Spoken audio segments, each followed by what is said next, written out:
because it's such a large subject, we're going to be spending probably the next at least one or two sessions dealing with it. And what I want to do before I go into this discussion of the attachment to our ego, I want to kind of give you a kind of metaphysical overview of how the ego came into being. And not just so much from a psychological point of view, but I want to give you sort of like the evolution and the origin of ego. And I must admit to you from the outset that the approach will be a little tedious, but you should bear with me. Very often when doing these kind of things, I am very, very restricted because the manner in which I was taught, and I was taught by a great master, you see, and I don't have his skills. I don't have his eloquence. I'm not able to articulate the profound as simply as he was able to do it. So you will have to bear with me in the inadequacies of my own intellect. But I have to try to share with you some of the depth of this subject. Because this attachment to our ego is so very, very, very important that we learn how to detach ourselves from our own false image of ourselves so that we can derive the full benefits from being human beings. You remember on a separate occasion I mentioned to you that just the fact that you're in this human body is an extraordinary phenomenon. And it will not occur again, and that you have through millennia, through aeons, through kappas, through cycles of time that is too long to even be condensed into a number, have struggled to attain to this pinnacle. And as you have achieved this, you also have, during this opportunity of being a human being, the possibility of truly experiencing bliss, peace, and love, way beyond the scope of our wildest imagining. And so it's really important that, you know, I try to instill in you the urgency of this detachment from ego, this separation out of our clinging to this false image of ourselves, and speak to you a little bit more about what underlies this false ego, this false image that you have of yourself, and what has happened to it that it has been contracted into an ego. It will give you a sense of your divinity. It will give you a sense of who you really are because you don't know who you are. And you suffer because of that. The first order of business on any spiritual or psychological path is you must know thyself. You must know yourself. Drop everything. Really. Pause. Stop. Like a person who is lost in a wilderness, when you don't know where you're going, the best thing you could do is to stop. Stand still. Be still, as the Bible says. And try to get some knowledge. Try to get reorientated. Listen for the distance shatter of people or traffic. Get some sense of direction. Because if you keep moving through your life without this knowledge of yourself, you're going to become nothing but increasingly more miserable. This is the key to all happiness. There can't be no happiness unless you know thyself. And this false image that you have of yourself and the clinging to this false image that you have of yourself prevents you from really knowing who you really are. Hence, everything that you will do, clinging, acting out of this false knowledge, this false image of yourself will be wrong. It will not be fulfilling. It will not be satisfying. It will not lead to any happiness. It will not lead to any peace. It will only increase your experience of dukkha, of suffering. And we shouldn't miss this opportunity to break free because who knows when it will come again. It's very interesting that we're now seeing a kind of new emergence of a new kind of awareness among black people. This is not by chance. This is something that has been in motion for 2,500 years. Every 2,500 years, this wheel of Dharma turns. And it comes back to a new people. And for black folks, the wheel has turned. Hence, 1.5 million men through it deep. That don't just happen on a lark. Something deeper is going on. There is a rebirth occurring. You see?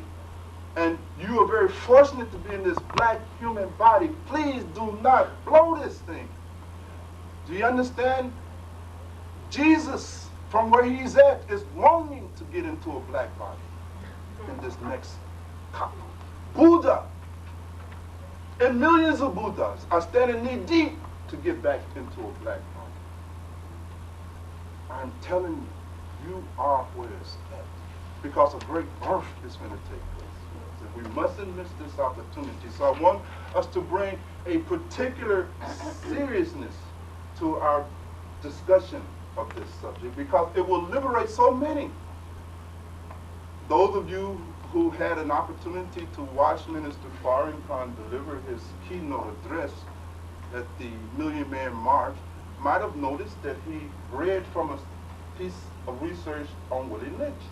And for those of you who've been around the house for a while knows that it is because of these people like Tuma Say and Seth Ra and Bilal and Aretha and some of the old people who we call 2.5 years ago of distributing that research from the house. So our messages are given only to small audiences, but they ultimately reach. We're like that black brotherhood working from the etheric region through other vehicles. But the knowledge that is being shared with you, please, don't think this is small knowledge. This is great knowledge, great teachings. And for 2,500 years, it had not been divulged. So get this and pass it on.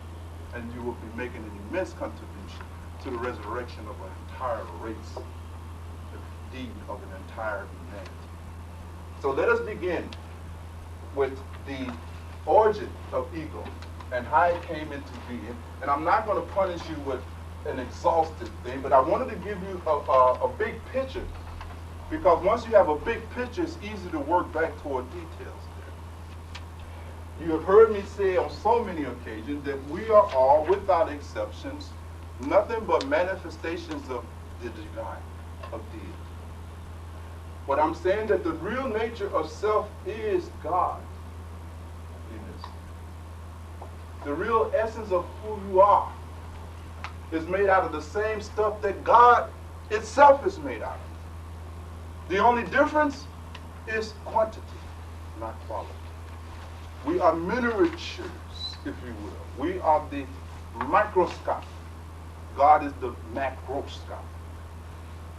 And so we are the manifestations of all that we mean when we use the term God. This state of absolute godness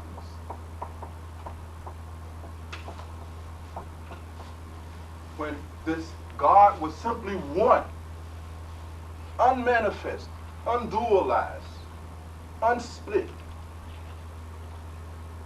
it individuated itself into a myriad of individual beings. That's who we are, like monads. But we are individuations of this very material, this very stuff, this same consciousness.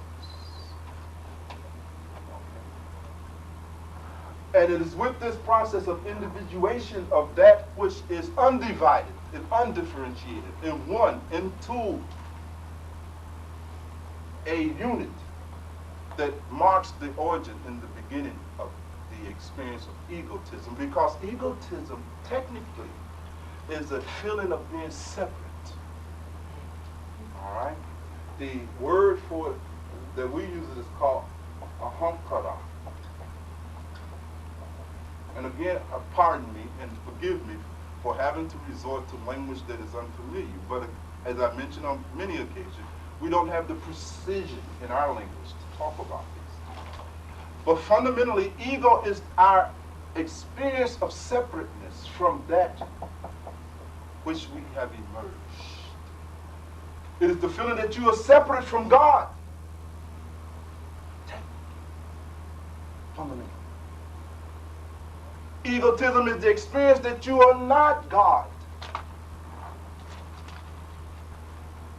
The experience of being individuated manifestation of God has been replaced with the experience of a false self.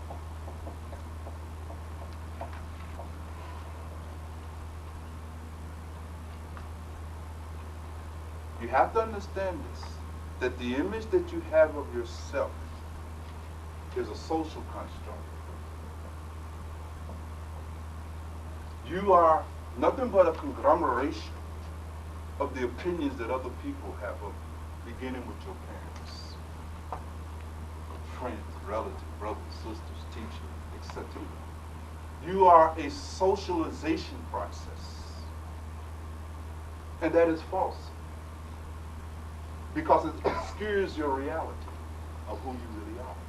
So the first obscuration on the real self, that self which is a manifestation of deity, the first obscuration that covers up our awareness of who we really are is this false sense of self that is created through our undergoing the process of socialization and being real. And the whole journey back to one's real self and to the knowledge of one's real self involves simply a process of deconditioning. There's nothing else you need to do. You need to decondition to get back to where you are and have always been. With this understanding then, let us begin our examination of this false self. As I've already indicated, this false self is made up of many things. Certainly one of the things that it is made up of is the opinions that other people have of us. And you need to look at that. You have an image of yourself. Feel it. Feel your image of yourself. What does that image of yourself really consist of? Feel into it deep, deep, deep. The image that you have of yourself. From where did that come? How do you know you are those things? Have you thought about it? So this image is made up of opinions of others. In fact, it is held together by the opinions of others. Isn't it? Isn't it? Have you ever noticed that when people change their opinion of you, you change your image of yourself instantly, almost simultaneously with the changing of their opinions? Somebody comes along and says, "Oh, Pam, you intelligent." Now you feel all intelligent. Then another person comes around and says, "Pam, you stupid." Now you feel stupid. But you yourself have no independent feeling separate from the commentary of other people. And the whole object is, what is your original nature? What the Hindus have called your swabhava. What is the nature of your original self? And to find that, you have to cut through the opinions that people have of you. Because people have all kinds of opinions of you. And people who are attached to you, who wish to manipulate you, will manipulate you through that process, knowing that you are dependent for your sense of self-worth and value on their opinions. And they control you like that. They co-opt your life like that, and you spend your whole life in a pleaser syndrome.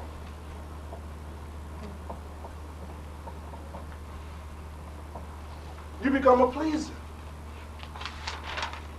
And now you're constantly trying to please.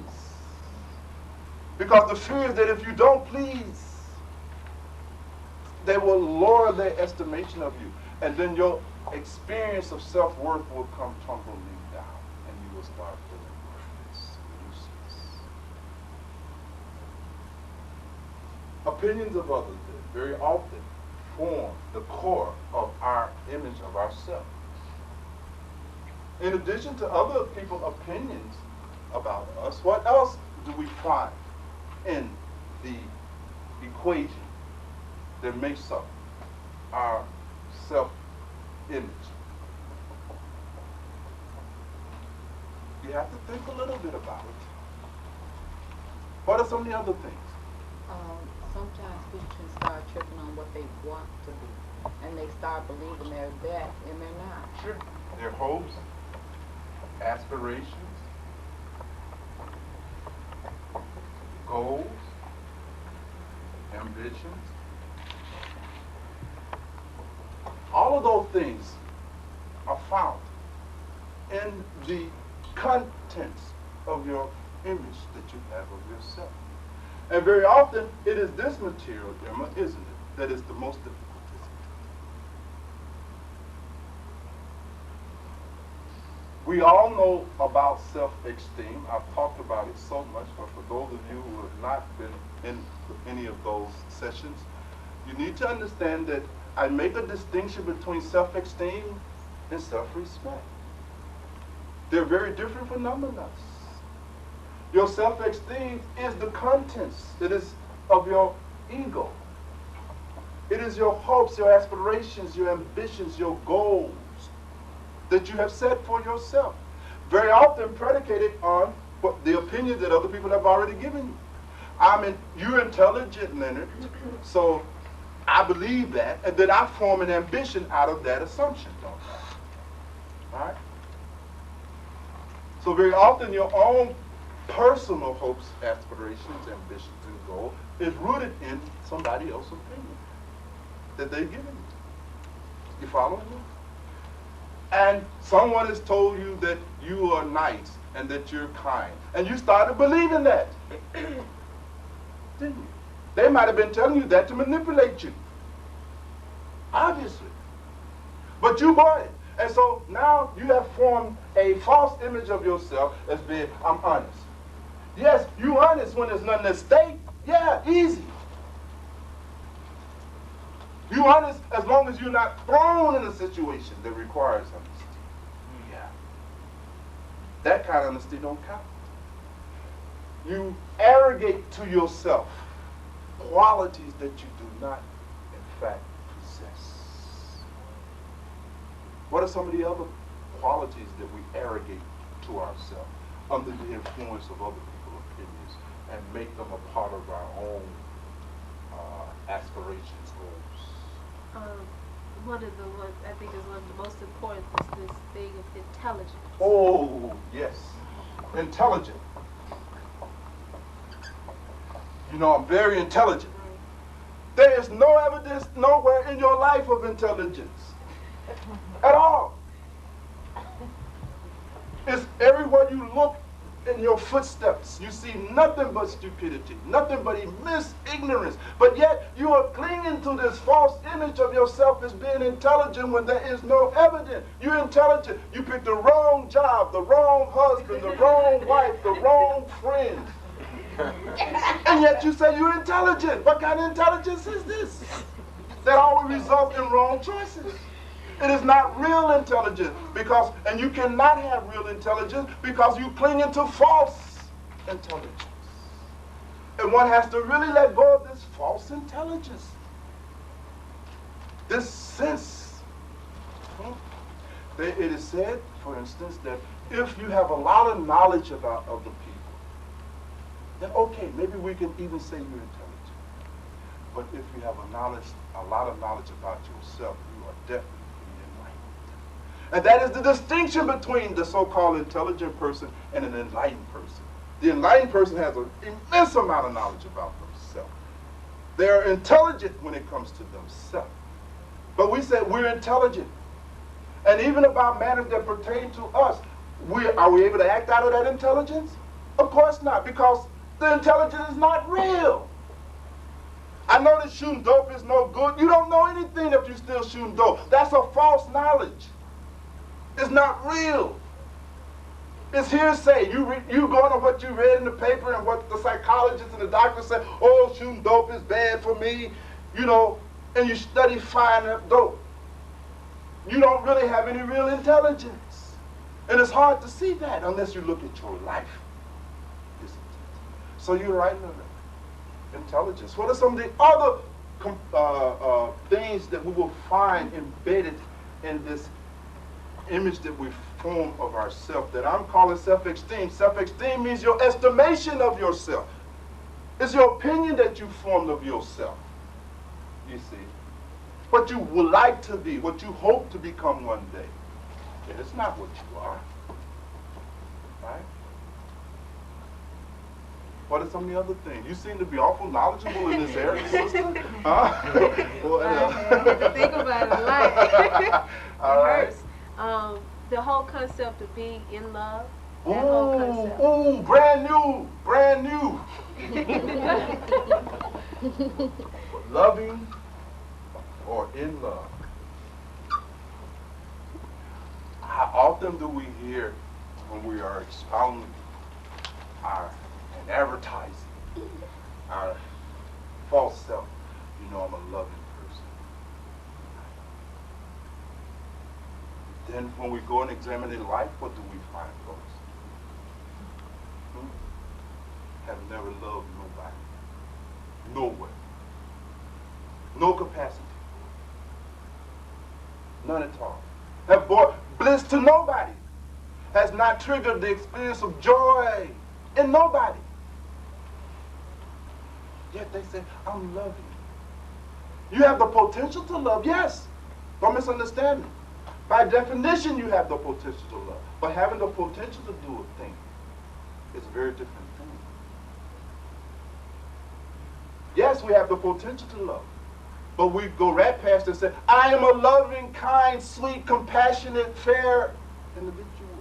And there is no evidence in your life of that at all. It's a great trip, isn't it? It's a great piece of mythology. I'm scared to ask you anymore, sister. Somebody else. Yes, Lieutenant Rashni. All right, what about beauty?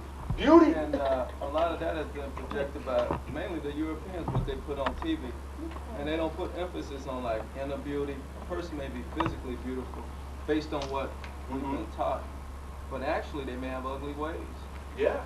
So yes, that's very often. and I know that that's a real strong characteristic among women. It's like, Well, I don't know, don't we've been start telling them, sometimes we tell them they look good all their life and they kind of carry themselves like that. It's like, you know, every man really wants them, and that's the kind of attitude that they have. You know, like that's a virtue, but it may be one, but when you look beneath all of that, it may be something else other than what they perpetrate. You're in a sense of saying that we arrogate to ourselves a value that we really don't possess. A vanity. A vanity, right? And it has no gender. It has no gender. And what is vanity? Vanity is the false basis of pride. Vanity is the false basis of pride. It is being proud on the basis of some virtue or quality you really don't possess. The classic illustration is the emperor who had no clothes, who thought he was shy. Didn't. All right? So people who suffer from vanity have a sense of all this great value, when in reality there's nothing there to base it on. Yes, sister? I would like to say that I think that one of the things the brother mentioned about women, it doesn't have any gender, but it has been placed more of an emphasis for females, and therefore it becomes a greater test, because that's the only goal sometimes offered to female children. Of course. You know, so. That's correct. It is one of the great tragedy of the patriarchal structure of society, where women have been minimized and reduced. I mean, it's a real trip. It's a real trip. And the miracle is that we can have a sajilva, or a mirava, you know, emerging from that kind of condition and becoming great mystics, as they say. You see? Imagine the tremendous thing that they had to overcome to attain the enlightened state. Because now, in most women, the ego is pushed down not only in these kind of non-physical things, it is pushed into the body. Now you have contracted even more. You have to understand what we're witnessing is a contraction. From God, you are contracted into this ego. And then this ego is further contracted into this body. The image of ourselves based on our body is the lowest possible contraction of who we are. You can't get any lower than that. And unfortunately, a lot of women have been pushed all the way to the lowest part of the ego term. It is deep. It is deep. And do you think that men are spared that? No, because we are born of woman. So it becomes circular. We definitely reap what we have sown. Definitely. Very interesting. And it's worthy of us spending a lot more time on it than we have in this remaining balance of this session. But we want to begin to outline some of the things, you see. Now, I said this is all the material that makes up self-esteem. Nothing wrong with that. I'm not condemning that. But I don't want you to confuse that, right, with the real thing. We'll talk about that later. I want you to, however, see that this is the stuff that we're clinging to. And this is the stuff that is constantly throwing us into situations and circumstances in life for which we are hopelessly ill prepared to succeed. Moving out of this stuff, we move into relationships that really require honesty and tolerance and patience, and not possessing any of those qualities, you fail. And you fail miserably, right, Judah? Right? And then you get up out of that failure and you run into it again because you cling into this same old false image that you have of yourself. Now, how do we go beyond the false image that we have of ourselves? Because we have to talk about that. Otherwise, we will remain at the level of philosophy. And philosophy does not transform anybody. How do we go beyond our false image of ourselves? Introspection. Introspection. Introspection? And what do you mean by introspection? Well, it could start from a point of meditation, or it could start at a point of you just, as they call critical thinking, just constantly asking yourself questions. Not so much as trying to, I got to find the answer right now, but just asking that question and then being more aware of yourself day to day and your interactions with other people. And eventually, the answer is going to come to you. Okay. But the first point is So introspection and reflection. Right. All right, we'll be talking about a little of that before we end. In fact, we're going to have some homework along that line. Sister Keeper, you had a comment? No. Okay. You usually don't even get to introspection unless you've been in enough pain. So you're saying that Once we understand that we're in pain and it's, we get to a point where we don't want to continue in that vein, and then we start to introspect, try to analyze why we're having this pain. Why is this incident occurring all the time? Why am I meeting the same incident, getting the same results all the time? so even prior to that, then you're saying there has to be some kind of awareness and some kind of dealing with the denial, coming out of that denial. Is that what we do, folks? Are most of us in a deep denial about how miserable our life is?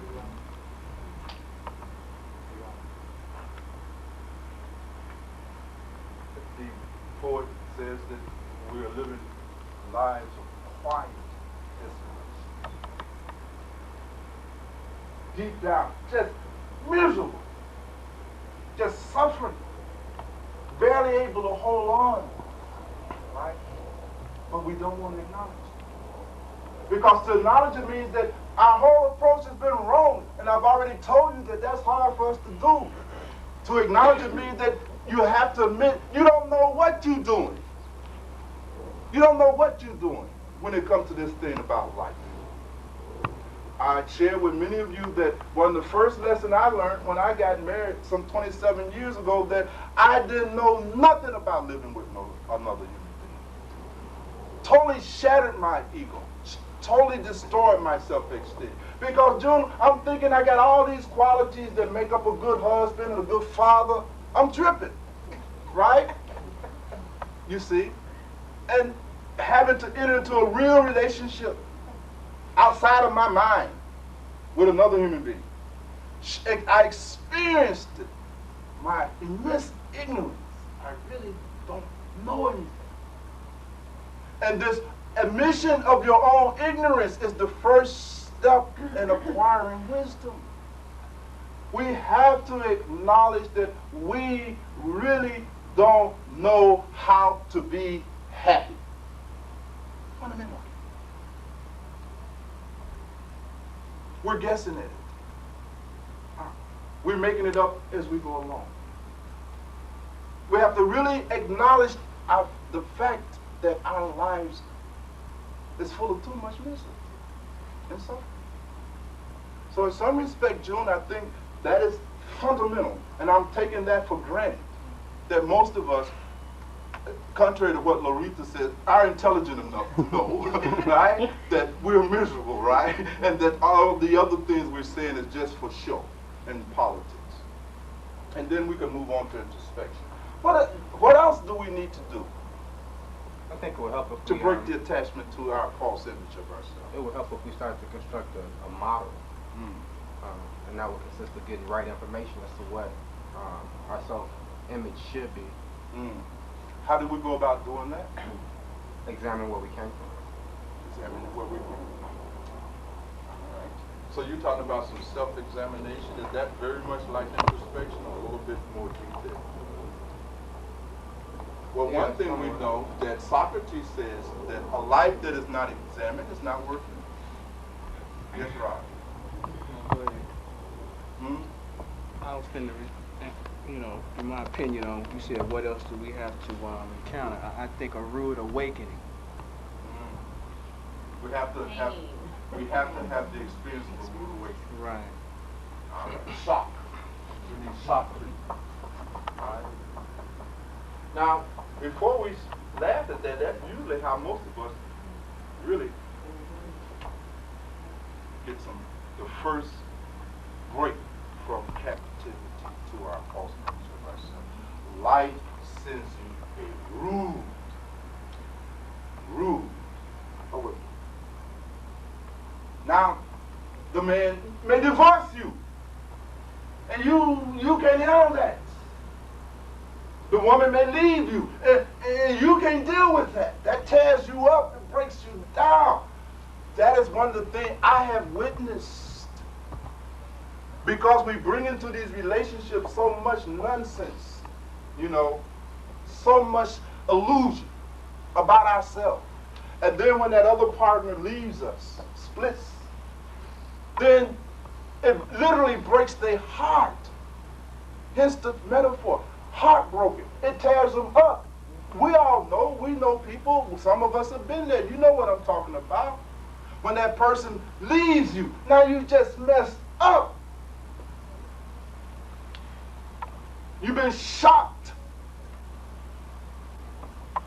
You've been given a wake-up call that you're not all that you are cracked up to be.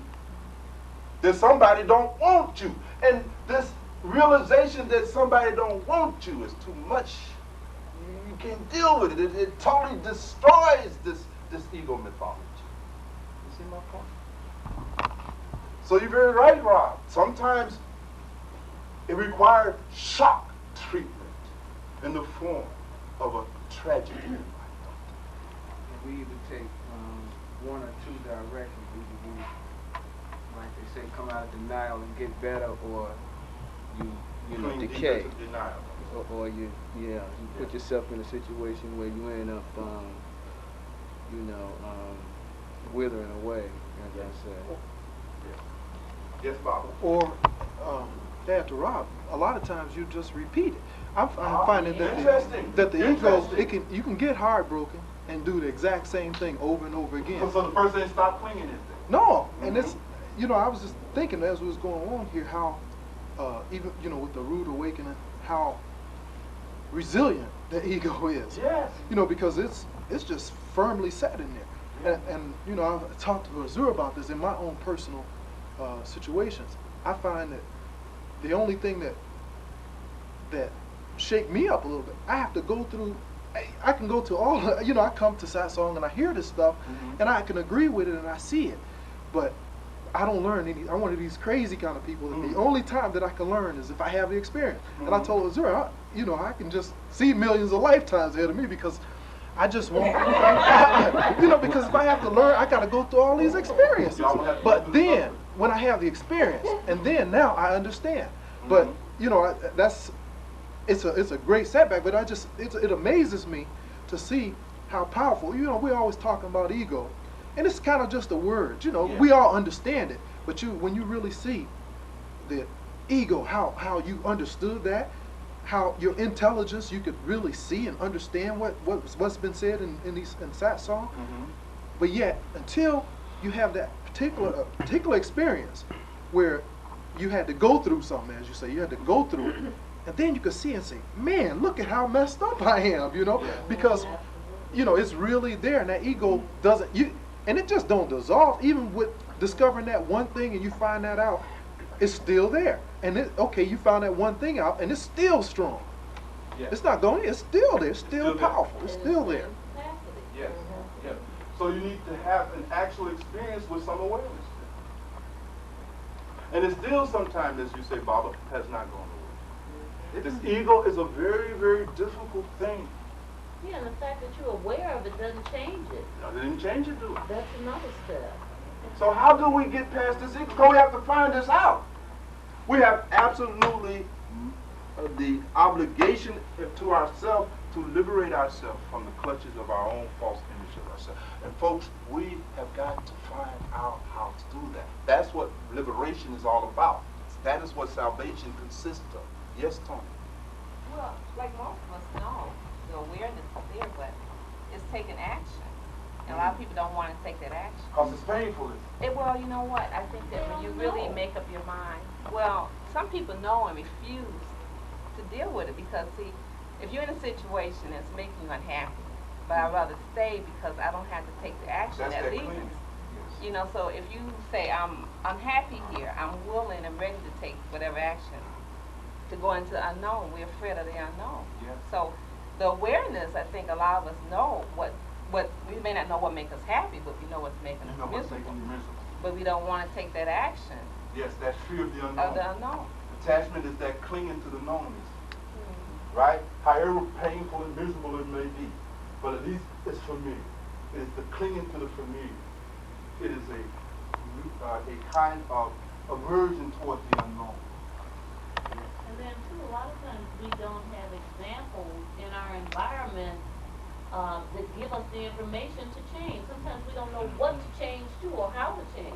Yeah. Well, we know that it's fundamentally We rooted know in there's ignorance. a problem, but we don't know what to do about it.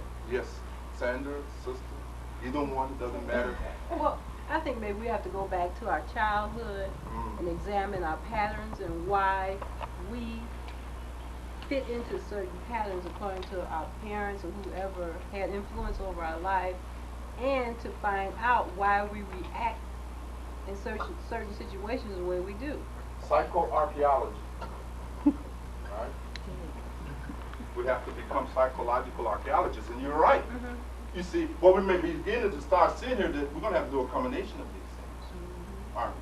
We're going to have to maybe do a lot more work than you actually thought. But you're absolutely right, because a lot of that clinging and fixation to this false image of ourselves is rooted in our childhood, where we really formed the image of ourselves. Please make a note, you formed that image before the age of 7.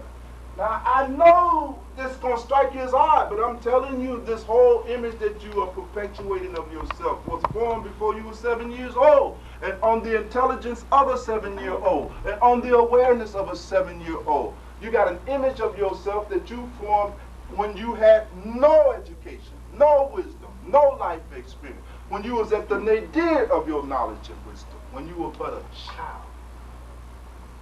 And Sandra is right. Some serious psychoarchaeology has to take place. And you really do have to reach back in that past and begin to edit a lot of things. Yes, sister?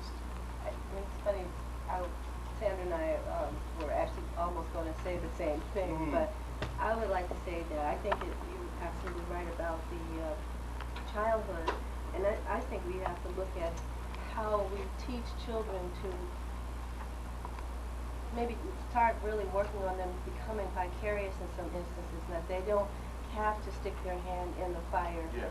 to realize that it's hot, and that when we don't tell stories anymore, when all the games that they play have to be action games, they don't listen, they don't imagine, and we don't give them instances. Well, what would you do in this story?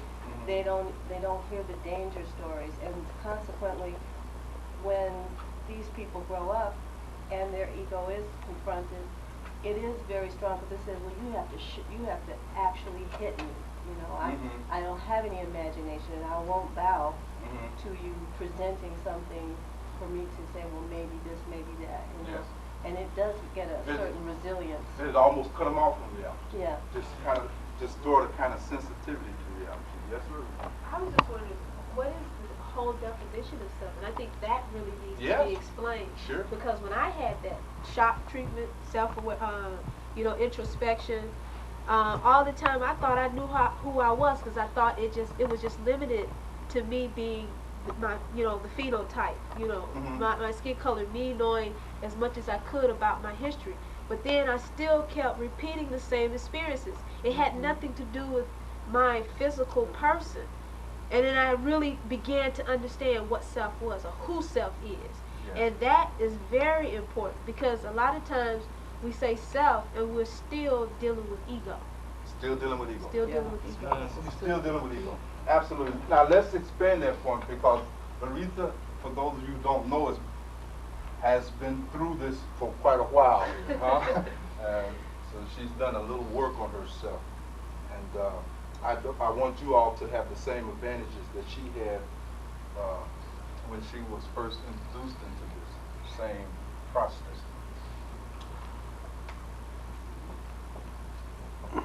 We talked about self-image, self-awareness, and all these other things. But as you say, what is the self? Now, our image of ourself is a composite phenomenon. It's made up of body, right? What you call our phenotype, right? In fact, most of our definition of who we are is linked with the body, right? Because your body has relationships. Your body has a mother, it has a father, it has a brother, it has a sister, all of these other things, right? There's another level of self, right? That is on the emotional, psychological level, right?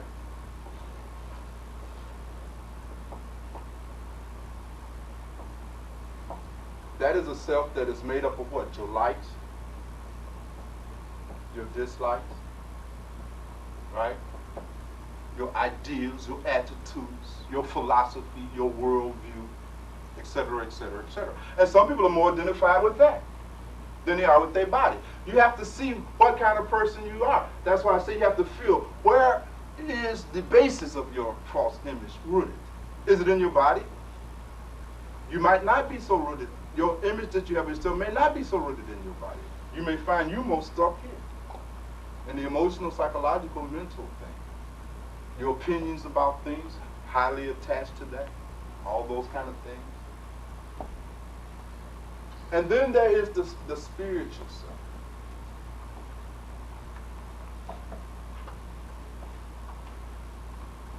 So these are the levels of self.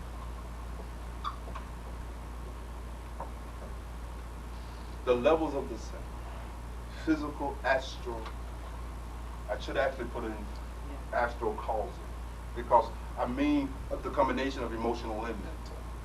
Okay? And make then this a fourth dimension.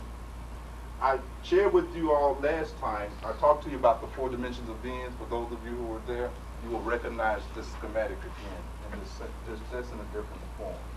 So let me put this here to purely mental. And I apologize for punishing you with these metaphysics, but we're going to need them later on. The levels of self, right?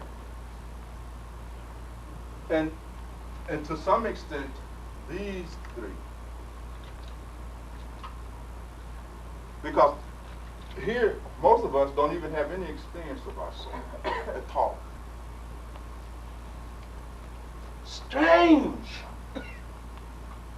You really don't have any experience of your soul.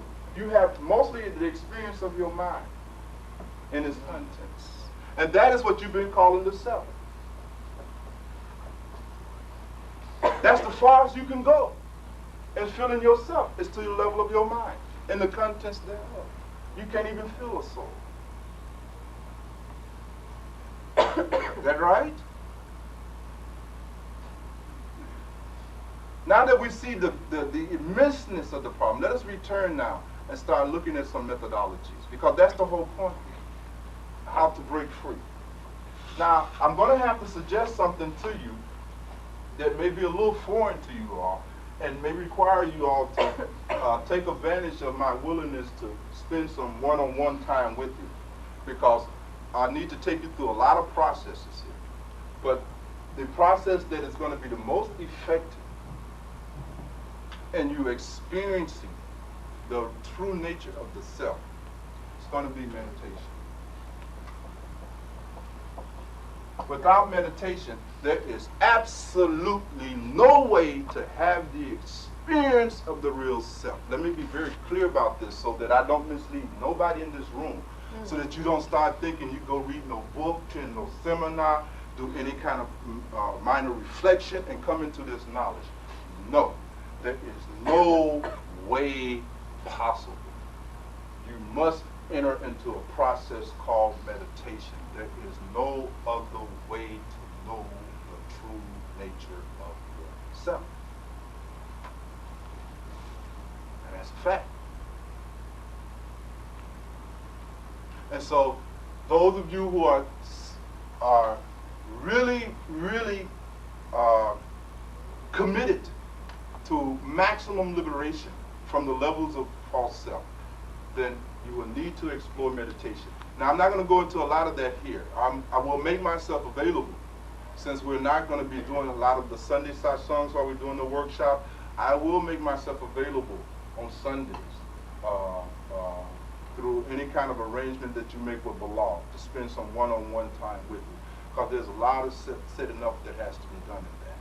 But I just want to tell you that that is the real way. Anything that we're going to talk about in here is going to be a descent from there. Because as Baba says, and it is true, you must experience your real self. You can't intellectualize about it. There's no way to arrive at it. You can't emote or psychologize about it. You actually have to have a real experience of who you are. And the way you do that is by dying. Now again, I'm throwing out something that's going to trip you up. I'm telling you, you literally have got to enter a process of dying.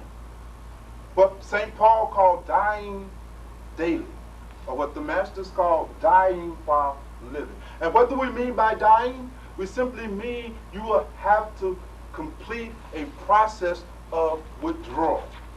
If you are, remember, a contraction, you are a contraction. This is an involution.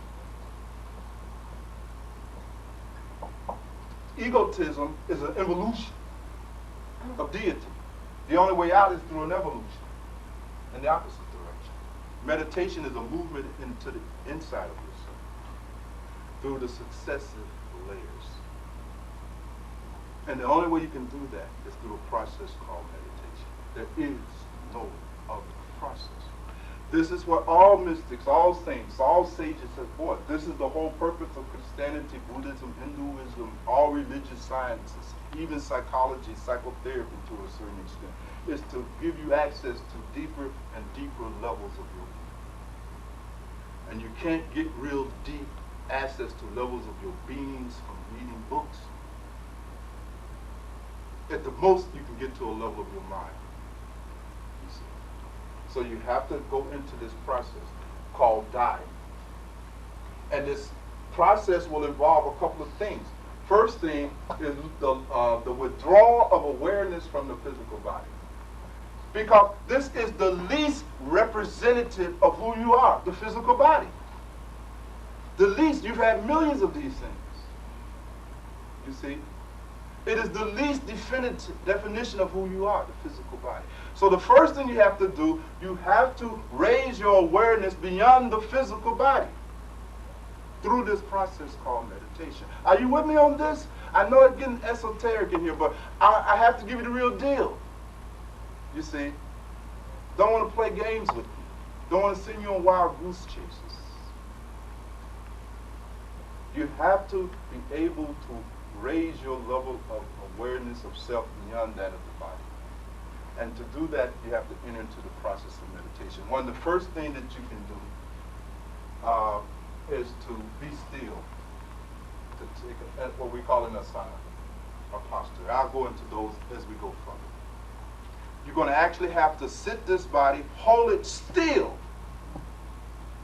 so still, and for the adequate amount of time for you to lose awareness of it. Now, you do this every night.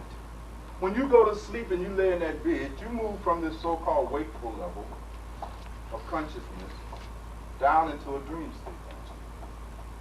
You actually lose awareness of your physical body in order to have a dream. By definition, you can't enter into dream sleep without simultaneously giving up awareness of this physical body. Are you clear with me on that? I'm talking about an experience. I'm talking about an actual experience. We're not talking about a dogma, a doctrine, a philosophy, a psychology. We're talking about an actual experience. Meditation, instead of falling downward into sleep, you move upward. That's the only difference. But what is required is that you have to come out of this wakeful level of consciousness, because you can only remain ignorant of this state of consciousness. You follow me?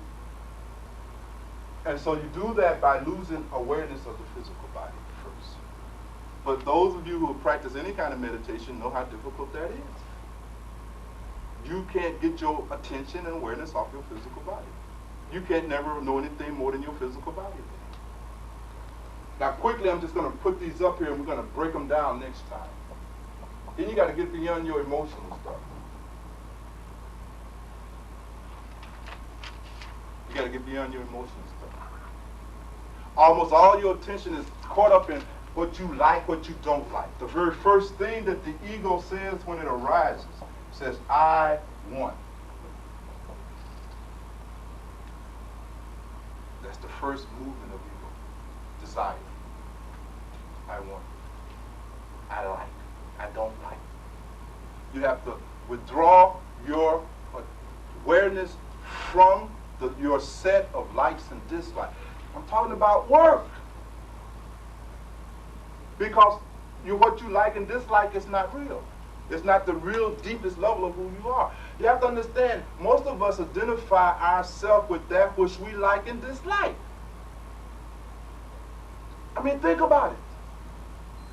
Think about it. Your sense of self is rooted in your set of likes and dislikes. I don't like this, I don't like that, I want this, I don't want that. Look at that. And where do these likes and dislikes come from? Huh? Where did your likes and dislikes come from? What is the origin of your likes and dislikes? Where they come from? Family, conditioning, society. Are they original to you? No. You like pinto beans because that's how you were conditioned. Or you don't like pinto beans because that's how you were conditioned. But in no case is it original. You like coffee or tea because of your conditioning. Simple. So all of your likes and dislikes that you're clinging to as the basis of who you are as an entity, as a being, is borrowed. They're not original to you at all. I mean, do you see this? And then once you're able to move and liberate yourself from that, in many respects, these are like coverings too. These are like bodies as well. Then you got to go to the mental part, don't you? And what do we encounter on that level? Your opinions, right? Your opinions, your worldviews, your values, systems, your ethics, your morality. Is that your stuff? Is that your stuff? Huh? Where did you get that stuff from? Is that your stuff? Is that opinion your opinion? Where do you get your opinion from? How did you form your opinion? You borrowed it, didn't you? Right? You put it together. You made it out of pieces of this and pieces of that. It's like quilt making. It's Frankensteinian in its origin, isn't it? It's not rooted in your experience at all, is it? all your so-called knowledge. Look at it. I mean, look at it close. From where have your knowledge come? Is it yours? Is it really yours?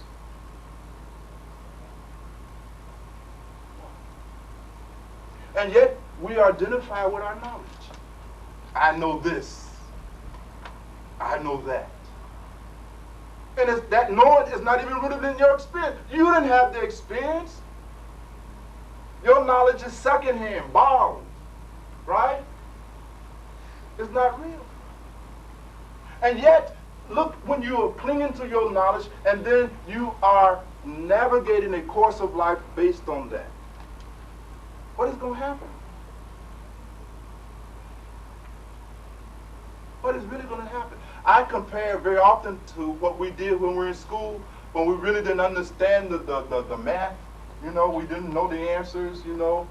We didn't know how to get it, all this stuff. We looked in the back of the book. And we looked the answer up for the odd problems, and we wrote in the answer, but we didn't understand the process. So, because we don't understand the process, when life throws you something, you got to know process. And you scramble to look in the back of your book, what Mama said about this. What Mama said about it don't count. It may not count. Let me put it like that. It certainly does not replace your own knowing. So at this level in meditation, the ideal is to liberate yourself from the clutches of identification with your knowledge, which is all borrowed. And then, of course, its ultimate goal is to take you into the experience of yourself, your real self, what we call the soul or spirit. That which you were before all these other things were laid on you. And then once one comes into the experience of one real self, then one lives their life out of that orientation. And then life takes on a whole new experience. For the first time, you will experience what it really means to be happy. For the very first time. Imagine a life where there's no frustration. We can't even imagine that. Where there's no disappointment. My God, I can't. Can our imagination stretch that far? Where you're never frustrated, never disappointed, no anxiety, no clinging, fluid, no mental constipation. You can move, you flow, you flexible. You alive for the first time. And that's the payoff. Now, I spent a lot of time on this because as we move down now in the things, we'll be able to access deeper and deeper levels of this whole subject of attachment. We'll have the intellectual tools to make that examination with. So, though you may not see its utility right away, please just bear with me, and hopefully as these next series unfold, we will begin to see. I want to, as always, give some homework, okay? For those of you who are going to be with us throughout the duration of the workshops, I know we have some visitors, and they may not want to do the homework, but certainly those of you who are going to be with us, and you need to do this homework. Now, the first stage that we're going to start on, because I have to get you emotionally prepared to liberate yourself from your clinging to your false image of yourself. So the first level I have to work on yet is the emotional level. Prior to working on you on the emotional level, however, I got to lay the foundation for adequate understanding.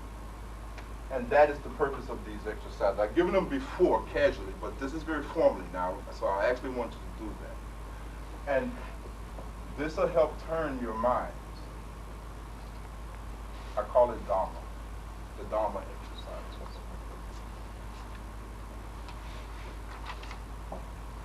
And the first thing I want you to look at is the impermanence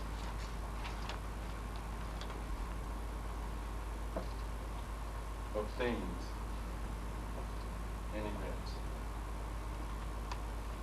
I want you to do an essay. I actually want you to sit down, write for me an essay on your observation of the impermanence of things. I want you to look at events, circumstances, situations, and I want you to really see with your own eyes what I see, that these things are impermanent. They are changing. I want you to write me and tell me about that. I want to read some of these next time. I want to read your commentary, your observation, your notes on this reality. I want you to observe, and then I want you to write down what you have observed. I want you to see, is it true that life is impermanent, changing, always in a continuous process? See, I want you to look at events, circumstances, whatever means you want to approach it though. But I want a commentary from you on the nature of the impermanence of things and events. That includes people and relationships and all these other things. Just tell me what you observe. If none else, just write down and say, Bhagwan, I don't believe that. I don't think anything has changed. Okay, that's fine too, but do something. You know, don't leave it closed. But I really want you to see that. And I want you to know, how does that realization make you feel about yourself? And I want to know how it makes you feel about others. And I want you to know how it makes you feel about the world. It's very important, because this is called processing. If you don't process what you do, you don't get no juice from it. You got to process it. I want you to observe and see. Maybe Buddha's lying.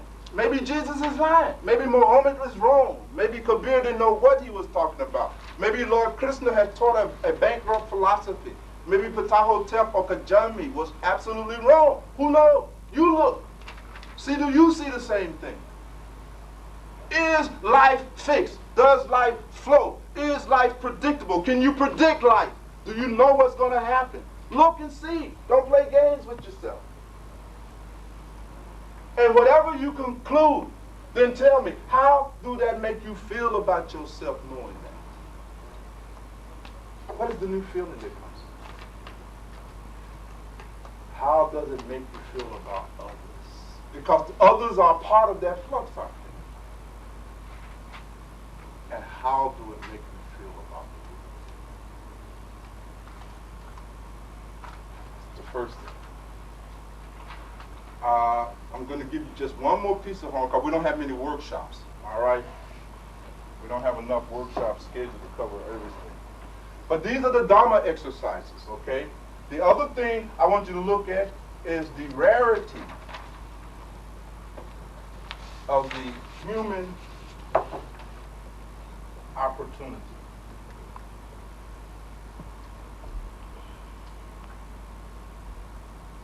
I want you to look at how rare it is for you to be a human being. Because you have not even appreciated being a human being. You don't appreciate being a human being. You take this for granted. You don't know the value of what it means to be a human being. You don't know this immense opportunity. You playing with being a human being. You dragging your feet with this unique, one-of-a-kind opportunity. I want you to look at that. I want you to look at your health, appreciate it. Go to the hospital. Go do something. Go look.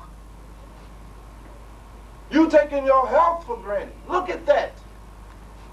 I want you to see the value and the immense opportunity you have of being a human being. It's a precious opportunity. And I'm calling it precious because you are a human being who have heard teachings. You are a human being who have heard Dharma. You have read the Bible. You have read Gita. You have heard something of the Quran. You have knowledge of the ancestors and their teaching. That makes your birth precious, because do you know how many billions of human beings on this planet that has not come in contact with the knowledge at all? Whose lives are relegated to nothing but a continuous effort of survival and bill paying, who have not had the luxury of pausing and even reflecting about higher life. Their nose are to the grind, day in, day out. They are so overwhelmed with suffering and misery, they don't have no time to take a class, read a book, reflect, pause. And you have this kind of precious human opportunity to do that. And you have done it. And many of you have been having access to these things for years. I want you to really reflect on it. I want you to really reflect on it. Try to understand the rarity and how precious it is to have the opportunity of being a human being. Then, I want you to process it. And I want you to tell me what that realization does, how it makes you feel about yourself. I want you to tell me how it makes you feel about others. I want you to tell me how it makes you feel about the world. So these are the two homeworks. I need you to tell me the conclusion that you come to about yourself as a result of doing that homework. I want you to tell me the conclusion that you've come to about others is after doing that homework. And I want you to tell me the conclusion that you've come to about the world after doing that homework. But I want you, above all, to do the homework. It is interesting that I think Jesus spoke for all of the great masters throughout time immemorial when he said that many will call upon me, Lord, Lord, and will not receive. Only he who does the will of God, only he who follows the teaching, only he who applies the teaching. This is homework. That is the whole function. It is to apply. So why? So that you can convert this intellectual information into an experience. You understand where I'm going? Because Baba raised a very interesting dilemma. You must be able to convert your intellectual knowledge into a first-hand experience. You have to have a process for doing that. Otherwise, for what are you collecting intellectual knowledge? You have to convert it into an experience. And the mind is an amazing thing. You can take the stuff, take it into your mind, into particularly the faculty of imagination, the creative faculty. And in that, you can actually create an experience as powerful in terms of transformation as an outside experience. See, Baba, the problem was this. You're right, we have to have an experience, but you've been assuming the only experience you can have is out here.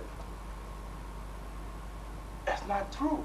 There is a faculty in you that is designed for you to step into and actually create experience at a non-physical level that are genuine.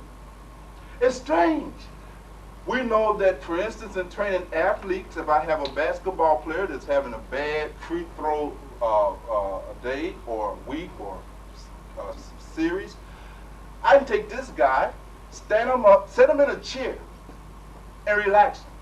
And so now go into that faculty of the mind that we call imagination, that your ancestors call Heheru, the house of creative energy, because that's where creative energy comes from, right? And you have to remember, the physical is a reflection of the non-physical, right? Reality does not have its origin here. It has its origin inside of us. Or did you know that? That the causal direction of reality is inward. It flows from the inside out, not the reverse. In any case, in the faculty that the ancestors call Heheru, that contains the creative energies, we simply take this man, set him down, and visualize himself standing in the free throw line, shooting 300 baskets, and all of them going in. Is that the same as neuro-linguistic? It's sort of like neuro-linguistic programming or neuro-linguistic conditioning, but visualization, the process is even more powerful than the Western counterpart. The ancestors called it Kula Yoga because you're actually able to link certain experiences. And I won't go into that yet. It's a little, next time we'll talk about it. But just for now, it's just using that capacity to visualize. You know how in a dream, can you see in a dream? Can you feel? Can you touch? Can you smell? Is the water wet? Of course. It's real. It has a level of reality. So you can take advantage of this capacity in human consciousness, visualize that person shooting that basketball, right? And after a certain amount of practices, when he comes down out of the visualization, provided he has been relaxed enough, the key is relaxation and concentration.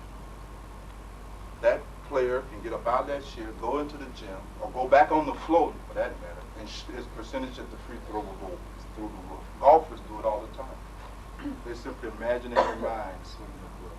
But it's a mental thing. So you have to understand that you can create Baba D's experience in the mind, actually.